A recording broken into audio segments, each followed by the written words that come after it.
basically my understanding is we're just gonna kind of do like a 10,000 feet overview today, and then like if you guys want some more information, I'll come back and we'll talk at a more in-depth level. There's a lot that goes into it, so there's no way I'd be able to get through the whole thing right now anyways.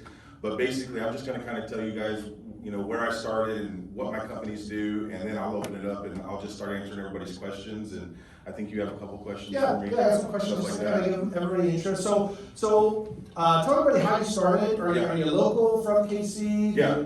What's kind of the origin story? Yeah, so I grew up in Grandview. I went to college a little bit later in life. When I graduated college, I was hired at Target to be a store manager, and I've always had an entrepreneurial spirit. So it wasn't really for me. Like, I was putting shoes back on a shoe rack at like 11 o'clock at night, and I had to be back at 7 o'clock in the morning, and I was like, this isn't for me. So I put my 2 weeks in, and I got out of there, and then I started trying to figure out how I wanted to become a real estate investor. So I started, going to all the groups and all the meetings, talking to people, finding mentors, and going and, kind of getting educated on all that. And once I did that, I got recommended to go do a demolition job at an apartment complex that had 40 units that burned down. And my attitude, the way that I approach everything in life is if somebody offers you a great opportunity and you don't know how to do it, just say yes and figure it out along the way.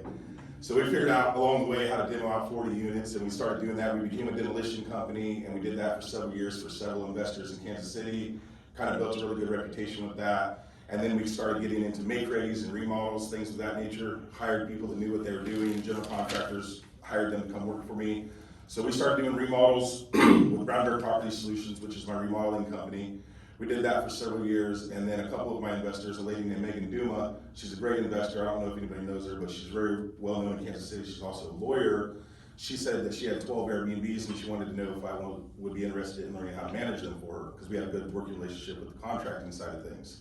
So again, I went back to if somebody offers you a great opportunity, you don't know how to do it, say yes, figure it out along the way. And I said yes, and then she taught me how to manage Airbnbs.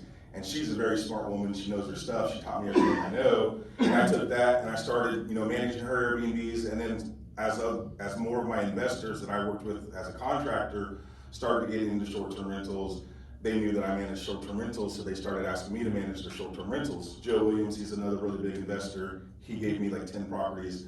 So that put me at 22 properties that I was managing, and it was just kind of like a side hustle for my remodeling company. Airbnb didn't even exist at that point. It was just a side thing. So again, Joe was my mentor, and he was like, you need to make this a company, and you need to focus on this and do this. So that's what I did, and when I did that, it just blew up, it took off. So now I'm at 80 units. We have 80 units in Kansas City, 2 in Tampa, 2 in Gatlinburg, 1 in Colorado, and 1 in Belize. And it's just, it's amazing. I don't have to you get a lot of I gotta go check it out. Oh yeah, I get to go to all of them. We have to go make sure they're ready to go. I gotta rip this one off. Sorry, work calls. Yeah. So it's really cool. That's really cool for me, because one of my long-term goals is to own Airbnbs in a bunch of different places all over the country and hopefully the world, and then I can just go travel to them whenever I want. So I kind of get to go do that now. Like whenever we open up, I just got back from Colorado last week because we went and opened up a unit out there. So it's really cool. It's beneficial for me, but also I'm providing a really good service, and we're getting, the really good reviews that you're supposed to have for Airbnb. We're getting bookings. We've made $975,000 in the last 9 months for our clients through Airbnb. So, that's in rental fees? Yeah. Net? Is that net or gross? That's gross. Yeah. So I don't keep, so the way that my management works is I don't touch their money. They get paid directly through Airbnb. I don't ever see any of that. I don't know what they're making or what their cash flow is. I know that it's very good, but I just know that on my Airbnb app, how much money I've generated in bookings. But I don't know any of their numbers. I try to stay out of that. I don't want to get involved in that side of things. But I can tell you that most Airbnbs, if you get a typical 3-bedroom, 2-bath, anywhere in a decent part of town, you're going to produce, in revenue, about $5,000 or $6,000 a month on average, and then usually you're going to walk away with $2,000 or $3,000 in profit. And I can show that, and I can prove that. That's why everybody's getting into short-term rentals, because of the amount of money they make. If you have a regular rental, and I don't know because I'm not a landlord yet, I hope to be at some point, but usually you're walking away with maybe $200 or $300 in revenue a month, maybe on a regular rental, would be my assumption. With Airbnb, you're walking away with $2,000 or $3,000. So how are you navigating and working with just the communities and the ordinances that have restrictions on these short-term rentals? Yeah, so that's the tough part. I don't deal with the permit situation at all. That is one of the biggest concerns. It's kind of the Achilles heel of the whole thing. I partnered with Ted Anderson. He's a very well-known real estate attorney here in Kansas City. I send all my clients to him, and then he goes through that process. But basically what that process looks like is going you have to go and get approval from the neighbors. I think it's 75 or 80% of the neighbors that are directly connected to the property have to sign off on it, which you just have to go and build a rapport. Tell them why it's gonna be good, as opposed to like, I can put a long-term tenant in here and, you might have issues with that long-term tenant or whatever it is, but with a short-term person, they're gonna be gone and out of here in 2 or 3 days. And then when they have our management, we can show that, hey, we've been doing this for 5 years. We've never allowed a party. We don't allow locals. We don't allow any kind of sketchy situation. I always tell my clients, which they can go and they can tell the neighbors, my number 1 priority is to not be a nuisance in the neighborhood and not cause any problems. And my number 2 priority is to make you as much money as I can. Because that's the big thing. We've all heard horror stories about parties at Airbnbs and all that. But if you have competent management or if you're managing it well yourself, that's not really something you have to worry about. We have a screening questionnaire that we do. We keep that stuff from happening pretty well. What do you think is like the biggest issue with individuals self-managing short-term rentals? What's the blind spots for most people? It's just the bandwidth. The bandwidth that you have to have. Most people, like yourselves, you have busy careers and everything. And with Airbnb, it's like a decentralized hotel. You have all these people coming into your house, and some people are great and some people are super needy. I had somebody message me at 11 o'clock on Christmas Eve, and they were mad because the corkscrew was missing. And those are the kind of things with Airbnb. If you don't get good reviews, your listing goes to the bottom of the algorithm, so you don't get as many bookings as other people. And a lot of those guests know that stuff, so they're going to hold you hostage for things like that. So if you're managing it yourself and you don't want to get out at 11 o'clock at night to take an extra blanket or an extra roll of toilet paper or anything like that, you need to hire a manager. But if you're willing to do that, and you have the time to cater to people's needs like that, absolutely go for it. But the other thing is, one of the biggest drawbacks with Airbnb is people have learned that if you get bad reviews, that you go to the bottom of the algorithm. So they'll hold you hostage for a review. They'll try to. You can tell that they're going to leave a bad review if you don't give them money back. They want something. So if you don't know how to combat that, you don't have the experience on how to fight that, then you will either get stuck paying those refunds to people, or you'll get bad reviews, which is going to make your listing go down in the algorithm. But we know, because we've been doing it for so long, there's certain keywords that I can use. I always try to get, when I know that a guest is just there to complain and to try to hustle us basically or blackmail us for a refund, there's certain verbiage that I use to put them down that path to asking for money, because once they actually ask for money in the app, you can get that review removed. So it's kind of, there's a tip. it's kind of tricky, but like if we have somebody that they're complaining the whole time, like they're not happy, you can tell that they want, I'm gonna leave a bad review if you don't give me my money back. Well, okay, You mind texting that in the app? Yeah, that's right. We only communicate in the app so that all the communications are in there. So when we have these situations, we can go back and confirm it. So I'm always like, so you're saying that if I give you money back, you're gonna give us a good review? And then they're like, yeah. And I'm like, you ain't getting nothing. Because I know that I'm gonna call Airbnb as soon as they leave and I'm gonna get it removed. So there's tricks like that we've learned over time. Megan taught me that one specifically, but there's a lot of stuff like that you have to know how to deal with in order to properly manage your Airbnb. Right on. What would you say is like your management superpower? Like what sets you apart? We're really customer service centric. We are on top of it. With Airbnb, communication's a big thing. I guarantee, like one of our big things is within 10 minutes of a client or a guest reaching out, we are going to respond. We're going to handle that situation. I have 14 employees that work for Brown Bear Property Solutions, and I have 10 employees that work for Airbnb, and I own the cleaning company that comes and cleans all of the units. What's that called? Broom and Bear. Broom and Bear. Everything's bear. I'm a first generation college student. I went to Missouri State University, and the mascot's a bear, so I was like, there it is. Everything's bear. Let's go. So that's what it is. So I own the remodeling and the maintenance company that takes care of the units. I own the management company and I own the cleaning company. So everything's in-house. Like all of my companies are dependent on this working out and going well as us wanting to do a good job for our clients. So anything and everything, toilets leaking, we got somebody over there right away. Hey, there's not enough towels, we got somebody to bring a towel over right away there. I would say that's our superpowers. We have everything in-house, and I have a huge staff that's just ready to take care of any need. How did you get to that point, right? Like what are some of the growing pains and lumps you have to take along the way? A lot of it, this is probably with any business, but a lot of my growing pains has been finding the right people. I had a young lady that That's weird. I had a young lady that I hired that was working for me, and her whole job was to answer the guest questions and my clients' questions and stuff like that. And I found out that she wasn't. There was always an excuse. I was doing this, I was doing that. I couldn't respond, and I had to let that person go.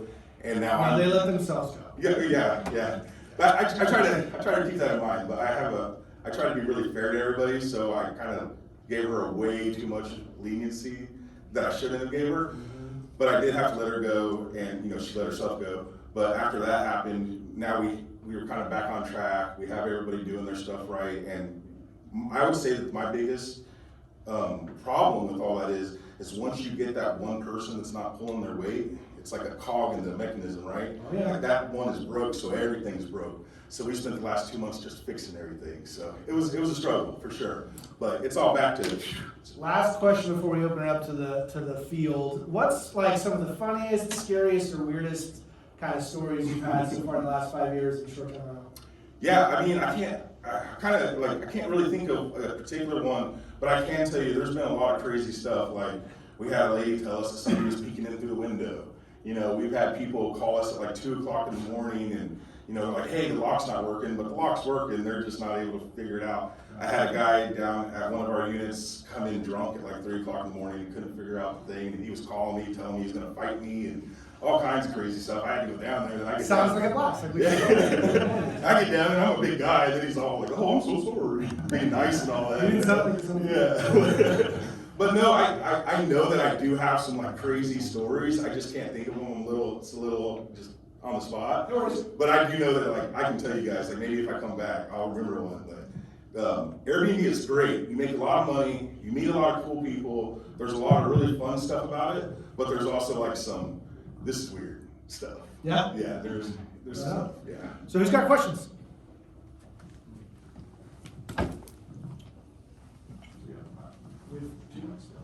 Are you specific to Airbnb, or do you do VRBO? Do you do all of that, or how does that work as far as the relationship?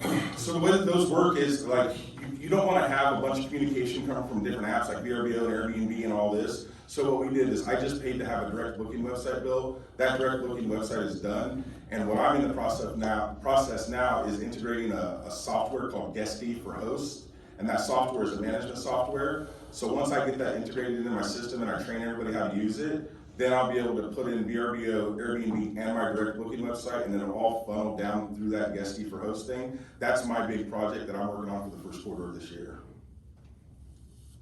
Got a question back here? What's your management fee? Right now, I'm charging $300 per month per unit, but once I get done with that integration I was just talking about, it's gonna be $450 per month per unit. Other question? Just go ahead and throw your hand up and get you the microphone.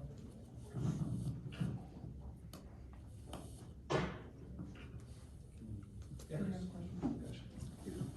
What would you say is the average, and just real top of the head average, owner profit coming out of these after the management fees? I would say on average, I mean, just depending on your unit, I'm very confident, and I've seen the numbers that I've never seen a client that doesn't make at least $1,500 to $2,000 a month. So it all depends. Like I have a client that has a mansion that it generates $10,000 in revenue a month, and then I have a client that has a 1-bedroom studio that generates $3,000 in revenue a month. But on average, you're making pretty good money. Cool, thank you. Mm-hmm. I have a question. So, with starting out, did you go get a bunch of business? Because it sounds like a bunch of business just fell in your lap. I want to say that my business came from my relationships that I had with a bunch of investors as a contractor. I'm still a contractor. We still do the remodels for everybody, but basically we built a really good reputation. And Bridget will tell you, like, I'm all over Facebook. If you guys don't know, like, free tip, Facebook will get you tons of business, even in real time. But anyway, but basically, like everything I did in my business, I put it on Facebook. I was like, hey, this is what we're doing today. This is what we did. Look at this kitchen we did. Look at this, and it brought a lot of people to us. And then we try to operate at a very high level of integrity. So we're always, like, very honest. If we mess up, we fix it. So we've got that reputation over the last 5 years in Kansas City. So that made a bunch of my clients that were, investors that were doing remodels, when they decided to get into short-term rentals, they just naturally came to me because they knew I did short-term rentals. They trusted me from other interactions they had with us. Gotcha. Thank you. Kyle, is there any questions online, or are you watching online? Cool. Anyone else? Me. Yep. Okay. So I know you're more on like the side of management, and this is coming more from the standpoint of representation and from a client standpoint. If I have a client who's interested in purchasing a home strictly for Airbnb. And this has actually come up. Kansas City is extremely, they do not allow, unless it is residentially zoned, a 6 or a 10, which the bulk of Kansas City, Missouri North is 7.5. And I know this because I've done a ton of research.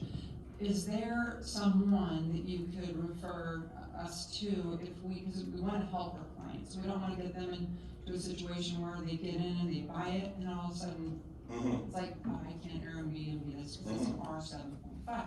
And Kansas City will not allow short-term leasing with that residential zone.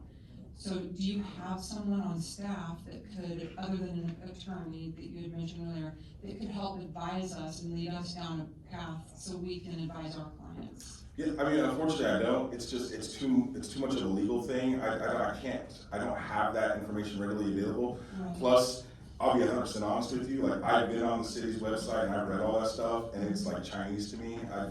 It's just, it is what it is. That's why I partnered with Ted, because he understands what that is and he can do that. But I don't have anybody that knows the law or all of that. I can tell you that anywhere in Johnson County, there's no STR permit required. Okay. All you have to have is as a long-term rental. Okay. So a bunch of my clients are buying in Overland Park right now, areas like that, and that actually is one of the best areas that I've seen for short-term rentals. So I would highly encourage you, if you have clients that are wanting to get into it, I would definitely look at Overland Park or Johnson County.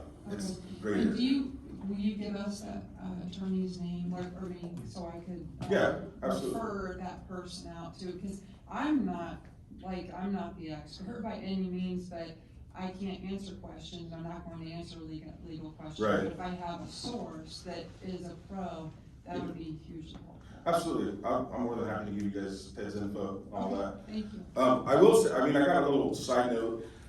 I'm not saying that this is the right way to do things. I'm not saying that this is how anybody should do it.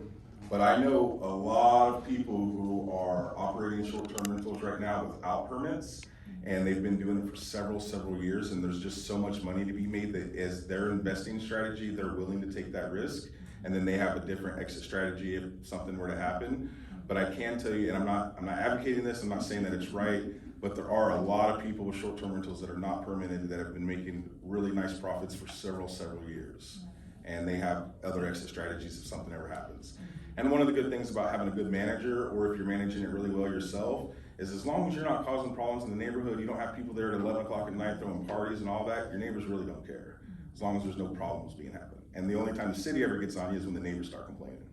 So it's very important to make sure that you're managing it the right way, especially if you're gonna go that route. Okay, thank you. You mentioned Gatlinburg, that's my happy place. Yeah. So how does it look different for your company doing non-local management? How do you handle that? So basically, and people find it hard to believe, but the strategy, the structure that we have set up, I can manage any Airbnb from anywhere in the world.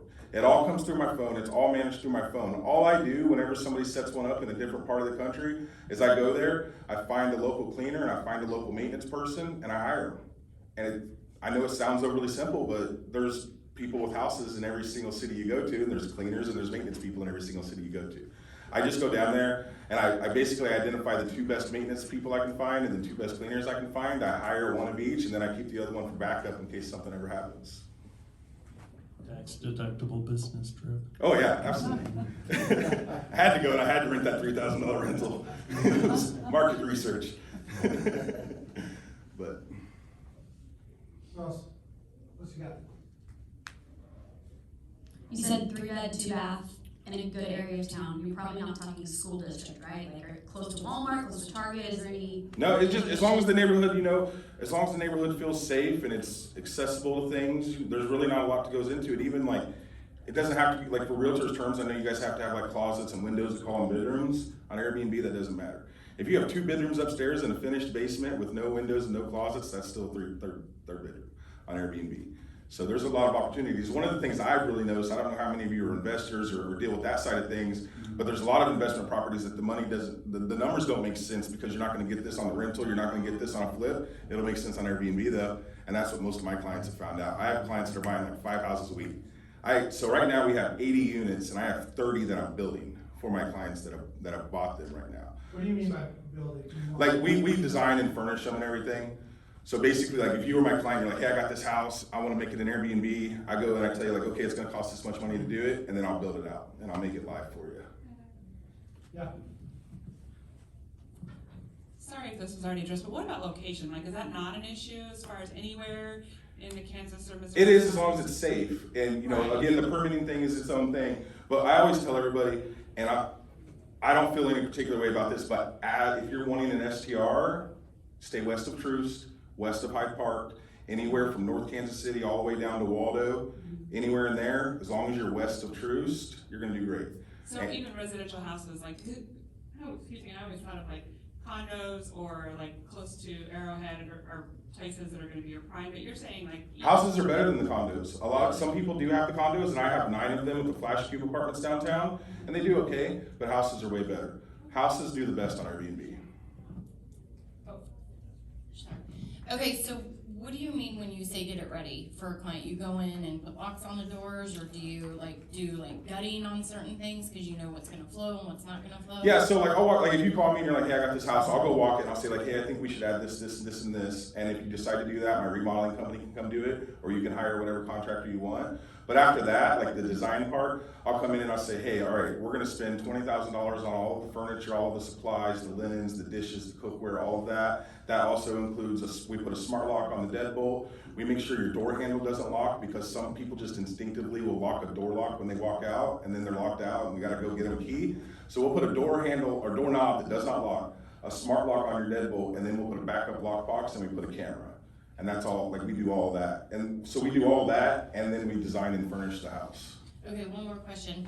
When somebody comes to you and says, hey, I'd like you to manage for my Airbnb, do you go through a checklist of what does your HOA allow, what are the city permits allowed, to where maybe you walk away, or do you find a way to navigate through any property that comes your way? No, so we don't touch any part of that, like any of the legal part. All I do is manage the unit itself. So I communicate, my team communicates to my clients, like, hey, you need to make sure your HOA allows it, you need to make sure that you have whatever permits you need to get. We just don't get involved in that part. Okay. After you get done with that, we'll take care of the rest. Perfect.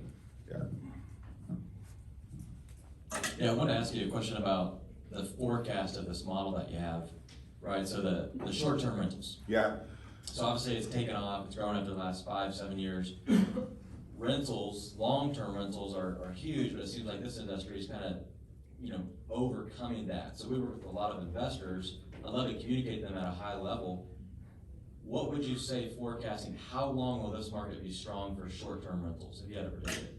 I mean, I'm impartial, obviously. I'm partial, but I really believe that it's going to keep happening. Airbnbs have been around for a long time. I think it's been around for like 10 or 15 years now. I got into it about 5 years ago, and I've just seen it do nothing but grow. I can tell you that for Kansas City, historically, we've not had enough housing, like hotels and things of that nature. That's why we couldn't get the draft and all this other stuff.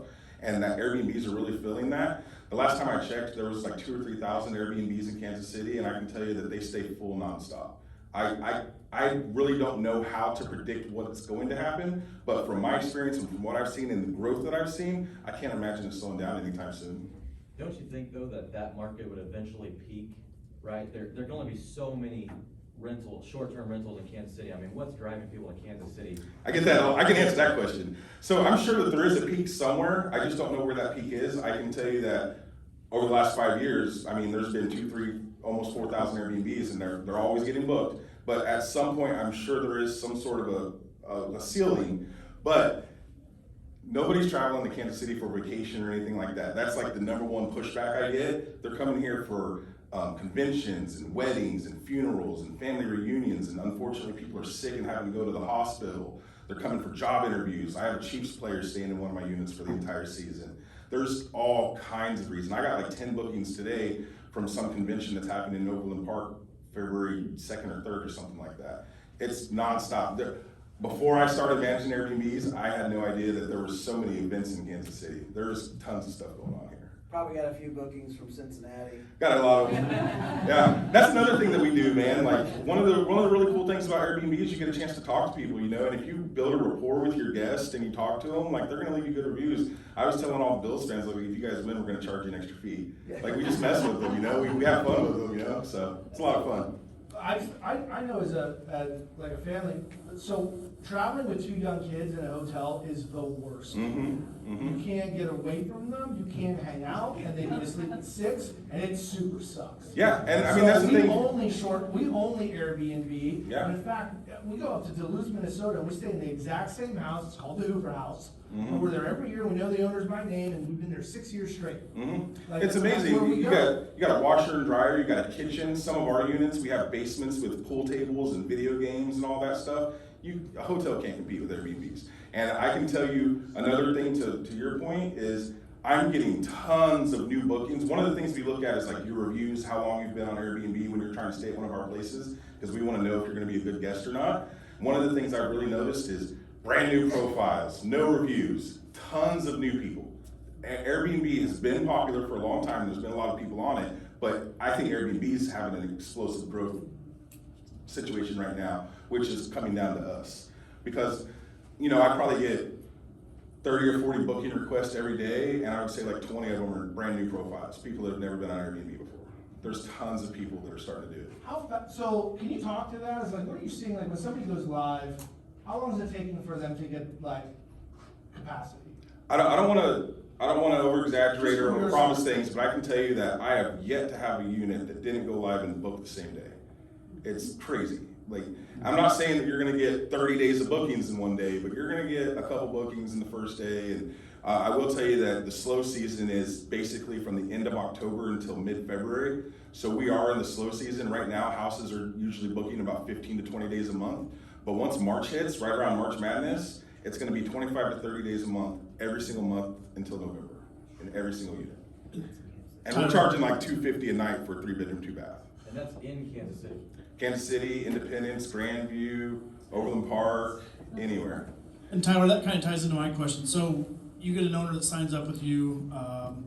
You prefer or require a hands-off approach from the actual property owner, correct? You don't want them 100%, saying, I don't like that couch, change the Yeah. curtains. Where we're at today. And the reason for that, I get pushback on this sometimes, but I have to stick to my guns with it because managing a short-term rental is messy, chaotic, and sloppy. There's going to be stuff you're like, what the heck? Why'd you say this? Why'd you do that? I can't manage properly if 50 clients are asking me why I did this all day. I promise that everything that we're doing is to make sure that you're getting as many bookings as we can and as much money as you can. But I can't explain everything all day. I can either explain it or I can manage it, one of the two. So one of the things that we really require is, you know, we're going to send you a weekly snapshot of what your calendar looks like, how much money you're going to probably make, and then we're going to send you a monthly report of how much money you made, how much you spent on this, how much you spent on that. We're going to send all that to you, but I just can't have like the day-to-day. Why don't I have a booking today? Why doesn't this happen? Why did this happen? Why did you say this to this client or guest? Or why? I just ask for that to not happen because it's just too much to try to deal with. And then my follow-up question to that would be like the furnishings, you furnish the house for $15,000, whatever it may be. Is that an upfront fee that you pay, or you work that in over the course of, basically finance it to the property owner over 12 months? No, it's all up front. It's all up front. So, you know, if I walk in, I charge $3,500 to do it. So if I walk in, you have a 3-bedroom, 2-bath is usually going to cost you about $16,000 to furnish it, get everything you need, all your dishes, all your linen, everything that you need to operate, and your furniture. It's going to be about $16,000, and then I charge $3,500 to do it, so you'd be into it for $19,500, and that would be due before I did anything. So are you the designer? Do you pick out all the colors? I do. Pretty stuff? I know I don't look like it, but like I can design it. I'll show you guys some of my listings. I do a good You job. got some good photos. Yeah, we do a pretty good. Well, I can't take my fiance picks like a lot of the stuff, but I go buy it. I think we got like 4 minutes before we got to roll. So would this be of value for Tyler to come in and kind of share a little bit more deeper in depth into systems and processes in like a class coming up? Yeah? All right, cool. Tell your friends. We'll have it on the calendar.